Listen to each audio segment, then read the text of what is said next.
Siapa di sini yang lagi pengen banget beli sepatu baru kayak anak ini? Dia udah siap-siap nih mau berburu promo di toko offline terdekat. Tapi pas mau berangkat banget nih, dia malah bingung di persimpangan jalan. Kalau dia belok ke kiri ke toko sepatu satu, harganya didiskon 20% dahulu, baru dipotong voucher 50.000. Kalau belok ke kanan ke toko 2, dia akan mendapatkan potongan harga 50.000 dahulu, baru diskon 20%.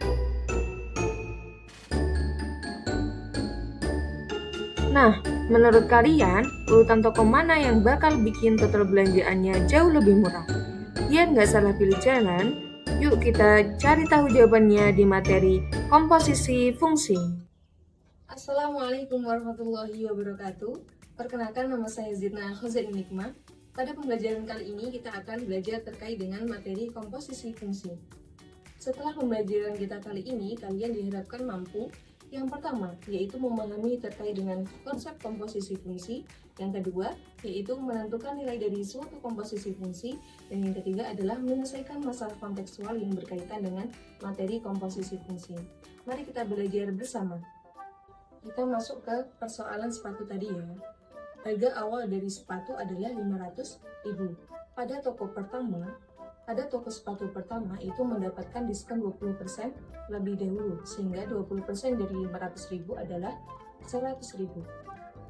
Kita kurangin dengan harga awalnya, 500 dikurangi 100.000 sama dengan 400.000. Kemudian mendapatkan potongan harga sebesar 50.000. Sehingga kita dapati bahwasannya hasil akhir atau harga akhir dari sepatu adalah 350.000. Kemudian untuk toko sepatu yang kedua mendapatkan potongan harga terlebih dahulu, sehingga 500 dikurangi dengan 50.000 adalah 450.000. Kemudian kita diskon dengan 20%, sehingga 450 dikali 20% adalah 360.000. Jadi harga akhir dari sepatu pada toko yang kedua adalah 360.000.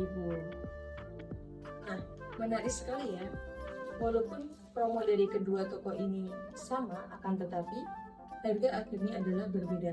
Kenapa ini bisa terjadi? Karena proses urutannya berbeda. Nah, hal ini yang menjadi konsep yang akan kita pelajari pada video pembelajaran kali ini. Oke, selanjutnya kita mengubah suatu permasalahan ke dalam bentuk fungsi. Kita misalkan harga awal suatu barang itu sebagai variabel X. Kemudian kita definisikan fungsi yang pertama, yaitu fx sama dengan 0,8x. Fungsi ini menyatakan bahwasannya proses diskon 20%. Kemudian kita definisikan fungsi yang kedua, yaitu gx sama dengan x dikurangi 50.000. Fungsi ini menyatakan bahwasannya adanya potongan sebesar 50.000.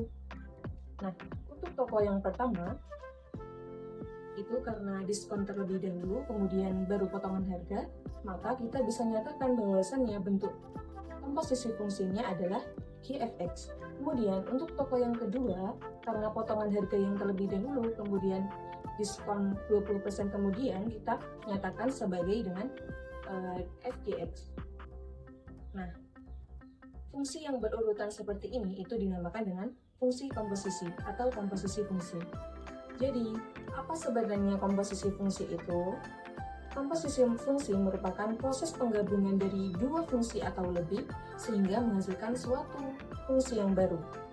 Nah, komposisi fungsi ini biasanya dinotasikan sebagai f bundaran g x atau fgx. Ini dibaca f komposisi g pada x. Gitu. Sekarang muncul suatu pertanyaan yang penting. Apakah hasil dari sesuatu yang diperoleh itu akan sama jika proses komposisinya itu berbeda atau tertukar? Sama atau beda? Kita akan buktikan selanjutnya. Pada toko sepatu yang pertama itu berlaku komposisi fungsi gfx, sehingga kita akan mencari tahu nilai dari gfx terlebih dahulu. Gfx itu kita masukkan nilai dari fungsi f(x) ke dalam fungsi g, sehingga kita dapati bahwasannya fungsi g itu dikalikan dengan 0,8x, sehingga kita dapatkan bahwasannya hasil dari g f(x) itu sama dengan 0,8x dikurangi 50.000. Kemudian pada toko sepatu yang kedua itu berlaku komposisi fungsi f dx, sehingga kita substitusikan fungsi g ke dalam fungsi f-nya, sehingga kita dapati bahwasannya 0,8 itu kita kalikan dengan fungsi gx-nya tadi, x dikurangi 50.000, sehingga kita dapati bahwasannya hasil akhirnya adalah 0,8x dikurangi 40.000. Dari kedua toko ini kita memperoleh hasil yang berbeda. Pada toko yang pertama itu kita peroleh hasil 0,8x dikurangi 50, sedangkan pada toko yang kedua kita dapati bahwasannya hasilnya adalah 0,8x dikurangi 40.000. Kan di sini ada selisihnya 10.000, sehingga kita bisa simpulkan secara umum bahwasannya f dx itu tidak sama dengan g f(x). Artinya bahwasannya urutan fungsi itu sangat mempengaruhi hasil. Jadi perhatikan ya. Agar kalian bisa memahami materi ini lebih lanjut, kita akan membahas terkait dengan contoh soal dan latihan mandiri ya. Persiapkan alat tulis kalian. Oke, pada contoh soal yang pertama ini kita akan belajar lagi terkait dengan komposisi fungsi pada kehidupan kita sehari-hari. Silahkan disimak. Pada contoh soal yang pertama ini, diketahui bahwasannya seorang karyawan bekerja lembur selama beberapa jam. Setiap jam lembur itu dihargai dengan 25.000.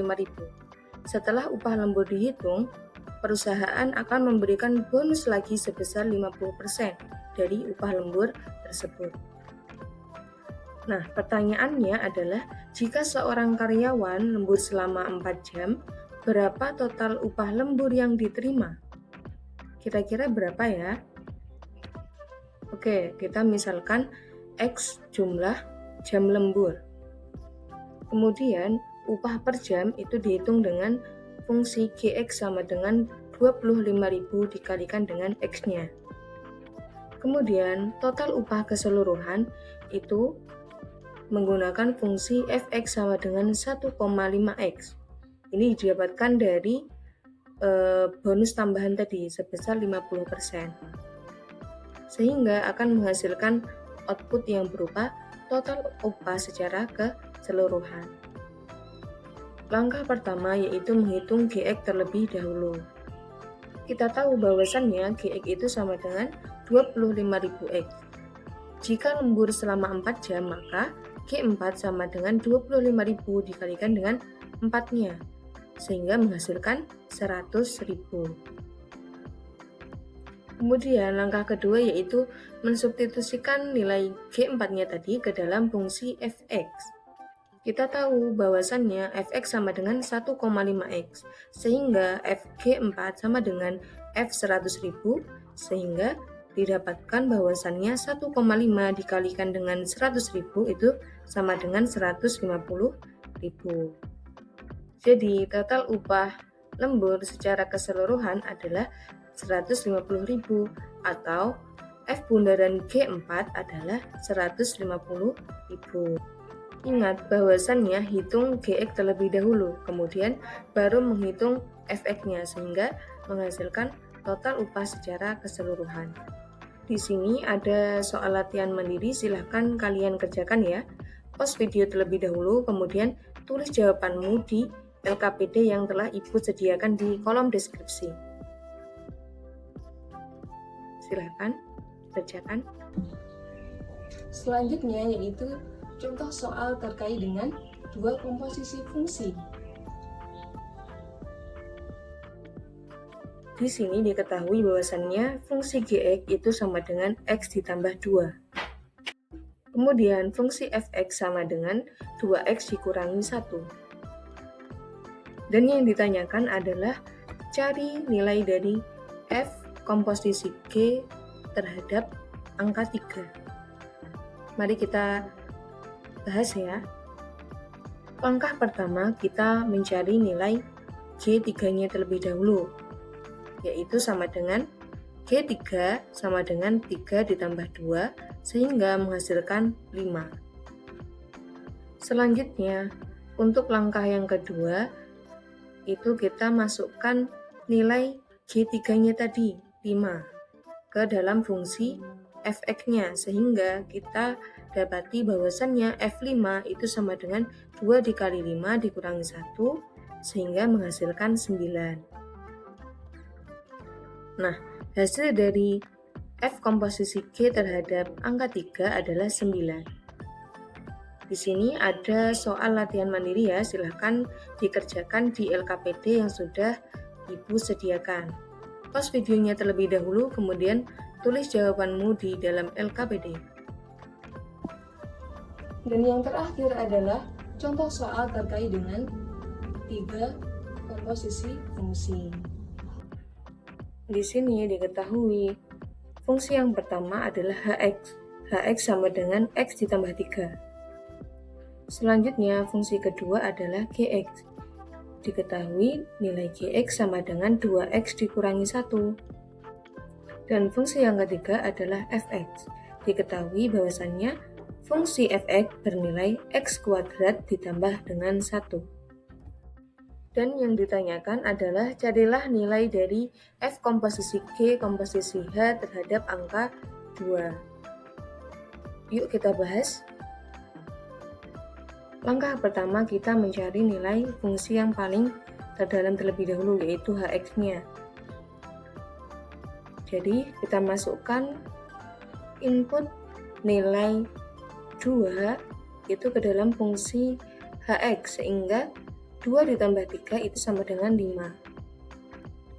Selanjutnya langkah kedua adalah mencari nilai dari fungsi gx-nya dengan memasukkan nilai h2 yang telah kita peroleh tadi sebesar 5 ke dalam fungsi gx, sehingga 2 dikali 5 dikurangi 1 sama dengan 9. Selanjutnya kita masukkan nilai G5 yang telah kita peroleh tadi sebesar 9 ke dalam fungsi fx-nya, yaitu kita dapati bahwasannya f9 itu sama dengan 9 kuadrat ditambah 1 sama dengan 81 ditambah 1, sehingga menghasilkan 82.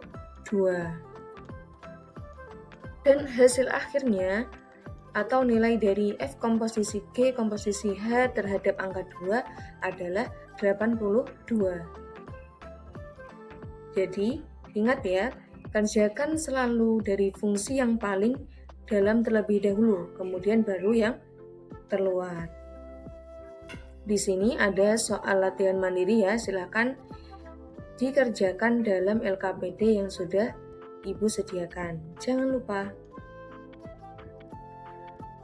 Mari kita merefleksikan video pembelajaran kita sebentar ya. Yang pertama, apa yang kalian ketahui terkait dengan materi komposisi fungsi? Yang kedua, bagaimana cara menentukan komposisi fungsi f bundaran G terhadap X? Yang ketiga, mengapa fungsi yang di dalam itu selalu dikerjakan terlebih dahulu? Yang keempat, bagian materi komposisi fungsi yang mana yang masih perlu kalian pelajari? Dan yang terakhir, berikan kesimpulan kalian terkait dengan pembelajaran kita pada kesempatan kali ini. Oke, tadi ini kita sudah mempelajari terkait dengan banyak hal. Sekarang kita rangkum ya. Yang pertama yaitu komposisi yang merupakan proses penggabungan dari dua fungsi atau lebih sehingga menghasilkan suatu fungsi yang baru. Kemudian notasi dari komposisi fungsi itu kita bisa simbolkan sebagai f bundaran gx atau sama dengan fgx. Kemudian cara penyelesaian dari komposisi fungsi adalah mengerjakan dari fungsi yang paling dalam terlebih dahulu, kemudian baru yang terluar. Nah, urutan dari pengerjaan komposisi fungsi ini sangat penting karena komposisi fungsi itu memiliki sifat tidak komutatif. dengan artian f dx itu tidak sama dengan g fx. Dan juga komposisi fungsi itu berlaku tidak hanya pada dua komposisi fungsi saja, akan tetapi bisa lebih, bisa 3, bisa 4, atau yang lain. Dan yang terakhir adalah komposisi fungsi itu bisa kita temukan dalam kehidupan kita sehari-hari. Oke, sekarang scan barcode ini untuk menguji pemahaman kalian semuanya. Terima kasih atas perhatian kalian semuanya. Jangan lupa mengerjakan LKPD yang ada di deskripsi video ya. Kemudian, apabila kalian membutuhkan rangkuman terkait dengan video pembelajaran kita pada kesempatan kali ini, kalian bisa mengaksesnya juga melalui deskripsi yang ada di video. Sekian dari saya. Sampai berjumpa di pembelajaran selanjutnya. See you next time. Wassalamualaikum warahmatullahi wabarakatuh.